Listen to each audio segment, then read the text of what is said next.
नमस्ते दोस्तों, मैं आपका दोस्त अमित। आप सबका मेरे YouTube चैनल में बहुत बहुत स्वागत है। आज मैं हर एक रिटेलर का पेन दूर करने की कोशिश करूंगा इस वीडियो में। रिटेलर का पेन क्या है? वही है कि कस्टमर उनके पास नहीं आ रहे, जो आ रहे हैं उनको आप सर्विसेज दे रहे हैं। ठीक है, आप मैक्सिमम कवर करने की पेशेंट कोशिश करो, लेकिन आपके एरिया के सारे लोग आपके यहाँ पे आते हैं क्या? नहीं। कई लोग कहाँ पे जाते हैं? जो रिटेल स्टोर अच्छा डिस्काउंट देता है, 10%, 15% या उससे भी ज़्यादा। और कई लोग ऑनलाइन परचेस करते हैं जो आपको 20% एंड ऑन है वो डिस्काउंट मिलता है। तो ये आप डिस्काउंट दे सकते हैं क्या? क्योंकि ऑलरेडी आपको मार्जिन कितना है? 20%, 18 to 20% एलोपैथिक मार्जिन है। अगर आप 15% डिस्काउंट दोगे तो 3% या 5% में आपको बिजनेस करना पड़ेगा। ये पॉसिबल है कि? ये बिल्कुल पॉसिबल नहीं है। अगर प्रैक्टिकली अगर आप बात करेंगे तो ये कैसे पॉसिबल है? तो ये पॉसिबल है आप अगर डायरेक्टली मार्जिन बढ़ाते, मार्जिन 20% से 30-35% तक मार्जिन बढ़ाते हैं, तो आप ज़्यादा डिस्काउंट भी ऑफर कर सकते हैं। तो मार्जिन बढ़ाने के लिए आपको क्या करना पड़ेगा? डायरेक्टली परचेस करना पड़ेगा कंपनी से। कंपनी से परचेस कर सकते हैं कि आप नहीं कर सकते, क्योंकि आपके पास होलसेल का लाइसेंस है क्या? नहीं है। इवन तो आपके पास होलसेल का लाइसेंस है, इंडिविजुअली आप परचेस कर सकते क्या? बड़ी क्वांटिटी में। अब बड़ी क्वांटिटी मतलब क्या? अब मान लो एक प्रोडक्ट हम लेते हैं, ग्लाइकोमेट प्रोडक्ट है, ठीक है, या फिर इकोस्पिन प्रोडक्ट है यूएसवी का। तो ये आप कितना परचेस कर सकते हैं मंथली? 500, 1000 स्ट्रिप आप कर सकते हैं, 10,000 स्ट्रिप या उससे आगे कर सकते हैं, जहाँ पे आपको ज़्यादा मार्जिन मिले। या इवन अदर कौन से भी प्रोडक्ट लीजिए, क्रोनिक सेगमेंट का लीजिए या एक्यूट सेगमेंट का लीजिए, आपकी परचेस पावर लिमिटेड ही रहती है। इसके लिए ऐसी आइडिया मैं आपको यहाँ पे दे दूंगा जो आपको कम इन्वेस्टमेंट में हाई परचेज भी आप कर सकते हैं, एंड आपको यू आर ए डिस्ट्रीब्यूटर, और यहाँ पे आप मोनोपोली भी क्रिएट कर सकते हैं। सो अभी आपको ये कॉम्प्लिकेटेड लग रहा होगा, लेकिन आप ये पूरा वीडियो देखिए, वीडियो के एंड तक आपकी पूरी कन्फ्यूजन दूर हो जाएगी। और एक ज़बरदस्त आइडिया मैं आज आपको दे रहा हूँ, जहाँ से आप मार्केट में ज़्यादा मार्जिन कमाने के साथ साथ मोनोपोली भी क्रिएट कर सकते हैं। तो ये कैसे कर सकते हैं? And that is practical. ठीक है, ये आप कर भी सकते हैं। So how can you do this? चलिए वीडियो में देखते हैं। चलिए,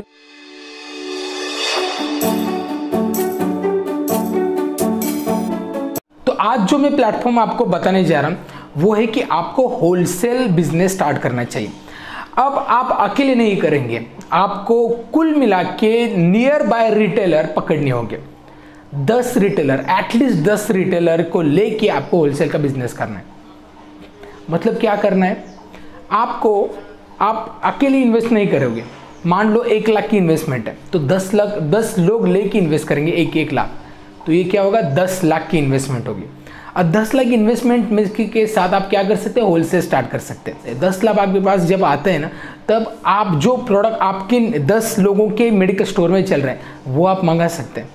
इवन वो एलोपैथिक में हो, ट्रेड कटिंग में भी किया ना, फिर भी 8% एक्स्ट्रा मार्जिन आपको मिलता है। जेनरिक में आप कर सकते हैं, जेनरिक डायरेक्ट C&F से परचेस कर सकते हैं, एलोपैथिक भी डायरेक्ट C&F या कंपनी से परचेस कर सकते हैं, सर्जिकल डायरेक्ट सुपर स्टॉक से परचेस कर सकते हैं।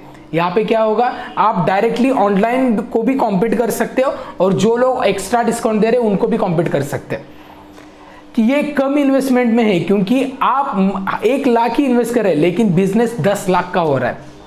ये इनिशियल लेवल पे। आगे बहुत सारे रिटेलर को आप जोड़ के रखिए, जहाँ से आप 10 रिटेलर है ना, कल 100 रिटेलर हो जाएंगे, और आपका बिजनेस और भी बड़ा हो जाएगा, इन्वेस्टमेंट और भी बड़ी हो जाएगी। तो ये कैसे पॉसिबल है, ये हम देखते हैं कि कैसे स्टार्ट करना चाहिए। आपने 10 रिटेलर को पकड़ लिया ना, 9 रिटेलर को पकड़ लिया, और आप खुद एक एजेंसी स्टार्ट करोगे। इन्वेस्टमेंट होगी सारे लोगों की, और बिजनेस भी होगा सारे लोगों का। जस्ट आपका लाइसेंस होगा वहां पे। कि यहाँ से क्या होगा कि हर एक आदमी अगर 1 लाख इन्वेस्ट करता है, 10 लाख में आपको स्टार्ट करना है। मान लो आपका फर्नीचर है या फिर ड्रग लाइसेंस है, उसमें 3 लाख या 4 लाख गया, तो 6 लाख तो आपके पास है। 6 लाख में आप मेडिसिन मंगाएंगे। उसके बाद आपको क्या करना है? 10 लोग है ना, तो लोग बढ़ाने हैं, 20 लोग, 30 लोग, ऐसे लोगों को ज़्यादा से ज़्यादा आपके एम्पायर में लेके आना है। ये एक अंडर रूफ बिजनेस है जो आप होलसेल करते हैं, डायरेक्ट कंपनी से कनेक्ट करते हैं, वहां से परचेस करते हैं, जो चाहिए आपको वो कर सकते हैं, क्योंकि आप खुद रिटेलर हो। आपको मालूम है कि आपके कस्टमर क्या चाहते हैं। आप होलसेलर नहीं हो कि होलसेलर के दिमाग में क्या रहता है कि मेरे यहाँ पे मंथली इतनी ऑर्डर जाती है ना, तो इतने ऑर्डर की मैं ऑर्डर करूंगा, मतलब परचेस करूंगा। आपको मालूम है कि आपके डॉक्टर कैसे कन्वर्ट हो सकते हैं, कौन से मेडिसिन अच्छी जा सकती है और कहाँ पे आप अच्छा परचेस कर सकते हैं कस्टमर को कन्वर्ट करके। तो आप यहाँ पे आपके राइट्स ज़्यादा रहते हैं, तो इसके अकॉर्डिंगली आप ऑर्डर भी कर सकते हैं। एक यूनिटी बनी रहेगी आपके रिटेल स्टोर में, आपके मतलब सारे रिटेलर की। मैं एसोसिएशन नहीं बोलूँगा, ये बहुत ही मैंने खुद रियलाइज़ किया है, एसोसिएशन जो होती है या फिर रिटेलर की हो या होलसेलर की हो, वो सिर्फ पॉलिटिक्स के लिए या इलेक्शन के लिए वगैरह होती है। ये एसोसिएशन नहीं है, ये एक ग्रुप है जो आप साथ में बिल्डअप कर रहे हैं। तो ये आपको एक आगे नेक्स्ट लेवल पे लेके जाएगा। अब मैंने जो बताया कि आप लाइसेंसिंग करेंगे, कंपनी मंगाएंगे, उसके बाद क्या होगा, आप नंबर ऑफ कंपनीज मैन्युफैक्चर भी कर सकते हैं, थर्ड पार्टी मैन्युफैक्चरिंग भी कर सकते हैं और खुद की मोनोपोली क्रिएट डेवलप कर सकते हैं। मान लो आपके एरिया में कौन से NACID चल रहा है या फिर एंटासिड चल रहा है, पैन डी चल रहा है, ठीक है, रैबलेट डी चल रहा है, उसी के कॉम्बिनेशन में थर्ड पार्टी भी मंगा के लेके आइए, जो एक अच्छी कंपनी बनाती हो, सारा चेक करके लेके आइए और आप उसी एरिया में आप ही स्टार्ट कर लीजिए। उससे क्या होगा, आपके जो एरिया में 10 रिटेलर है, 20 रिटेलर जो भी ऑलरेडी उस लोग जुड़ रहे हैं उस एजेंसी से, उससे क्या होगा, एक मोनोपोली क्रिएट हो जाएगी, ये ब्रांड आप ही के पास है। अब यहाँ पे नेक्स्ट अपॉर्चुनिटी क्या है कि आप होलसेलर तो हो, उसमें क्या होगा, आप इस फर्म में आप अलग अलग ऑर्डर बॉयज लगा के ज़्यादा से ज़्यादा ऑर्डर भी कैप्चर कर सकते हो मार्केट से। और yes, this create more opportunities. कुछ चीज़ें हैं जो आपको फॉलो करनी है, एंड में मैं बताऊंगा कि किस तरीके से आप इसको सक्सेसफुल बिजनेस मॉडल बना सकते हो। लेकिन एकदम छोटी छोटी चीज़ों पे आपको गौर करना चाहिए, लोगों से जुड़ के ये काम करना है। ये इंडिविजुअल काम नहीं, एक ऑर्गेनाइजेशन का काम है, ठीक है। एक एजेंडा है आपका कि हर रिटेलर को हर एक कस्टमर ग्रैब करने की एक मतलब सुनहरा मौका है। और ऐसी यूनिटी आप बना के मार्केट में ऐसा कंसेप्ट लेके जाओगे ना, लोग आपसे डेफिनेटली जुड़ जाएंगे। अब देखिए, ये बिजनेस सबसे सफल है, बट इसमें चैलेंजेस हैं। अब सबसे पहली चैलेंज है होलसेलर की तरफ से। होलसेलर बोलेगा कि हमसे कौन लेगा हम स्टॉक, या क्या होता है, कंपनी लेने से पहले NOC वगैरह होती है, NOC लेनी पड़ती है। तो मैं आपको बता दूं, ऐसा बिल्कुल भी कोई रूल नहीं है FDA का कि NOC लेनी चाहिए कौन से भी कंपनी लेने के पहले। आप डायरेक्टली कंपनी से बात करके डायरेक्टली परचेस कर सकते हैं। और बिजनेस किसको नहीं चाहिए, कंपनी को भी बिजनेस चाहिए। तो ये प्रॉब्लम सॉल्व हो गए। दूसरी प्रॉब्लम है रिटेलर को कन्विंस करना। अब देखिए, रिटेलर कितना इन्वेस्ट कर रहा है, 1 लाख इन्वेस्ट कर रहा है। आप एक काम कर सकते हैं, जब आपका मॉडल सक्सेसफुल होता है, जब 100 रिटेलर होते हैं या उससे आगे भी, तब रिटेलर अगर बोलता है ना मेरी सिक्योरिटी, तो उसको आप पोस्ट डेटेड चेक दे के रखिए 1 लाख का। जो आप इन्वेस्ट कर रहे हो ना 1 लाख, वो उसका चेक है। ये सिर्फ आप आपको जब लगता है ना ये बिजनेस मॉडल काम का नहीं, ये चल नहीं रहा, आप 1-2 महीने पहले बताइए, आपका पैसा रिटर्न हो जाएगा। सिक्योरिटी दीजिए लोगों को, डेफिनेटली ये वर्क करेगा। तीसरा चैलेंज ये है कि ये यूनिटी बना के रखना बहुत मुश्किल है, क्योंकि आगे जाके, क्योंकि क्या होता है, यहाँ पे 1-2 आदमी का लाइसेंस होके ये कंट्रोल रहेगा, तो सारे आदमी बोलेंगे कि हर एक का आइडिया अलग, हर एक का आइडिया अलग। तो यहाँ पे यूनिटी होनी चाहिए, कोऑर्डिनेशन होना चाहिए, रोड मैप होना चाहिए। इसके लिए पहले से रोड मैप बनाइए। अगर आप इसी तरीके का बिजनेस करना चाहते हो तो आप मेरी मदद भी ले सकते हैं। किस तरीके से कर सकते हैं मैं आपको बता दूंगा। एक रोड मैप बनाइए। ट्रस्ट लोगों का बहुत इंपॉर्टेंट है। इससे क्या होगा, आप नेक्स्ट लेवल पे जा सकते हैं, एक यूनिटी बना सकते हैं रिटेलर के साथ, और आपके कस्टमर आप ही के पास आएंगे। ये तो मैंने चैलेंजेस की बात की। अब मैं बात करूंगा इस बिजनेस मॉडल को सक्सेसफुल कैसे बना सकते हो। क्योंकि ऑलरेडी होलसेलर है, आप क्या कर रहे हो, अलग कंपनी से मंगा रहे हो, एक्स्ट्रा डिस्काउंट मिल रहा है आपको, एक्स्ट्रा मतलब रेट तो मिल रहा है, 10% एक्स्ट्रा मिलेगा, फिर नेक्स्ट और भी एक ज़्यादा मिलेगा। स्कीम वगैरह होगी तो जेनरिक में तो और मिलेगा अच्छा, सर्जिकल में तो और भी अच्छा मिलेगा। धीरे धीरे धीरे आप बढ़ाइए। आपका टारगेट होना चाहिए 100 रिटेलर तक। अब देखिए यहाँ पे कैसे सक्सेसफुल कर सकते हो। पहले तो आप जिन लोगों को स्टॉक दे रहे हो, एज ए होलसेलर आप बनोगे तो आपको रिटेलर को सप्लाई करना है, तो रिटेलर की एक्सपायरी पे ध्यान दीजिए। बहुत सारे होलसेलर एक्सपायरी पे ध्यान नहीं देते, फेल होते। आप ध्यान दीजिए, एक्सपायरी हो, ब्रेकेज हो, ध्यान देना है। नेक्स्ट ये है कि प्रॉपर सर्विस, जिस दिन ऑर्डर दी उसी दिन आपको सप्लाई करना है।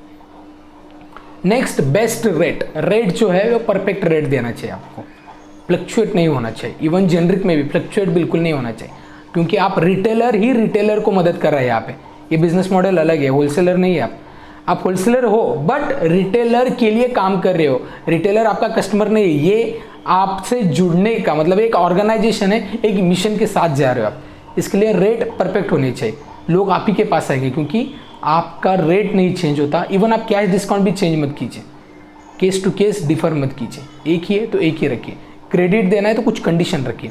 तो ऐसे अगर पैरेलली अगर आप सोचेंगे तो डेफिनेटली आप ग्रो कर पाओगे। यहाँ पे ना आप क्या कर सकते हैं, आप नंबर ऑफ प्रोडक्ट्स पे ध्यान दे सकते हैं। Allopathic, Ayurvedic, generic, surgical, FMCG, nutritional product, pet care के प्रोडक्ट, सारे प्रोडक्ट लेके आ सकते हैं आप। धीरे धीरे पोर्टफोलियो बढ़ाइए और आपका बिजनेस भी बढ़ाइए। बहुत ईजी है ये, लेकिन आप थोड़ा कॉम्प्लिकेटेड क्यों है, क्योंकि लोगों के साथ काम करना है। तो हर एक चीज़ की ट्रांसपेरेंसी होनी चाहिए, हर एक पैसे का हिसाब होना चाहिए, कहाँ पे गया, कैसे गया, कैसे एक्सपेंडिचर हुआ। मंथली आप रिव्यू मीटिंग लीजिए और उसके अकॉर्डिंगली प्लान कीजिए, क्योंकि एक मिशन पे जब आप जाते हो ना तब डाइवर्शन बिल्कुल अलाउड नहीं है। क्योंकि बहुत लोग आपका जो मिशन है वो फेल कैसे होता है ये देखने में बैठे हुए होते हैं। इसके लिए फर्स्ट डे से आप इनिशिएटिव लीजिए और आपको ये सारी आइडिया क्लियर हो गई होगी कि कैसे आप कम इन्वेस्टमेंट में डायरेक्टली कंपनी से प्रोडक्ट लेके आ सकते हो और आपके कस्टमर को दे सकते हो। चाहे वो डिस्काउंट में दीजिए, चाहे वो एमआरपी में दीजिए, लेकिन आपका मार्जिन डेफिनेटली बढ़ रहा है। ये आज का वीडियो था कि ये मैंने बताया कि किस तरीके से आप आपके नंबर ऑफ कस्टमर को एक्स्ट्रा ज़्यादा कस्टमर को आप ग्रैब कर सकते हैं और साथ में आप मोनोपोली क्रिएट कर सकते हैं और आपका मार्जिन भी बढ़ा सकते हैं।